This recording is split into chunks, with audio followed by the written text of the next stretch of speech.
Qu'est-ce qui est interdit par la loi quand vous faites appel au service d'un détective privé? Souvent, quand les personnes me contactent, en fait, elles n'ont absolument aucune idée des méthodes d'investigation qui sont autorisées ou interdites par la loi. Nos clients, en fait, ils s'imaginent qu'un détective privé, à partir du moment où il est payé, il peut absolument tout faire. Bah ça, c'est une fausse idée. Alors, soit c'est par méconnaissance, soit c'est parce que les gens, ils ont vu trop de séries Netflix et ils confondent réalité et fiction, en fait. Dans cette vidéo, je vous explique rapidement les demandes illégales pour lesquelles on est souvent sollicité. Avant ça, n'oubliez pas de liker, partager et surtout de vous abonner si vous souhaitez connaître toutes les coulisses du métier de détective privé.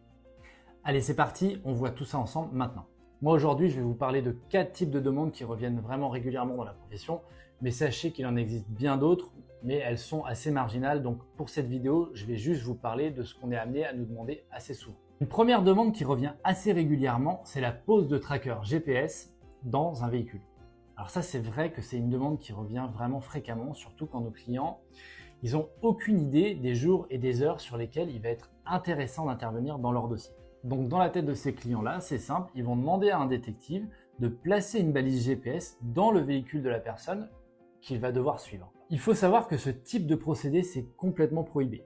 C'est l'article 226-1 du Code pénal qui interdit toute atteinte à l'intimité de la vie privée par un dispositif permettant la localisation d'une personne sans son accord. Le second type de demande qu'on a assez régulièrement, c'est des demandes de type piratage de boîte mail ou de téléphone portable pour obtenir des éléments de preuve dans un dossier.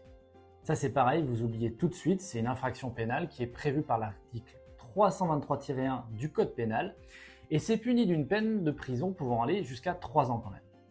Il y a un troisième type de demande illégale qui revient assez fréquemment, c'est l'accès au compte bancaire et notamment tout ce qui est dépenses, revenus et solde de compte.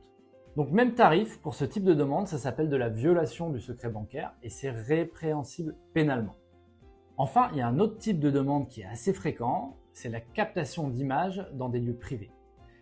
Sachez que prendre des photos en dehors de l'espace public sans l'accord d'une personne, en fait, c'est une atteinte à l'intimité de la vie privée et donc complètement illégale. Voilà, je sais que ça va probablement en décevoir certains, mais non, un détective privé ne pourra pas tout obtenir, moyennant finance. Je vous invite d'ailleurs à être vraiment prudent dans l'hypothèse où une agence accepterait de vous fournir ce type de prestations. Premièrement, les preuves que vous allez obtenir au moyen de procédés illégaux, elles ne pourront pas être produites devant un magistrat. Donc vous allez vraisemblablement payer une fortune pour quelque chose d'inexploitable en justice. Et deuxièmement, il faut que vous ayez conscience que même si vous avez délégué à un professionnel l'obtention d'une preuve au moyen d'un procédé illégal, vous encourez vous aussi de gros soucis au niveau pénal. Parce que ce que vous faites, ça s'appelle soit du recel, soit de la complicité. Et croyez-moi, vous allez vous en mordre les doigts. Alors, malgré toutes ces interdictions, je vous rassure, on a plein de techniques d'investigation qui nous permettent d'étayer les dossiers de manière complètement légale. Alors oui, ça peut prendre un peu plus de temps, mais au moins vous êtes sûr de pouvoir exploiter les éléments qu'on vous apporte, et surtout vous êtes certain de ne pas avoir d'ennui avec la justice. Voilà, c'est fini pour aujourd'hui, je vous retrouve très vite pour de nouvelles vidéos, et d'ici là, n'oubliez pas de me trouver le petit Fox si vous avez besoin d'un détective. À plus tard.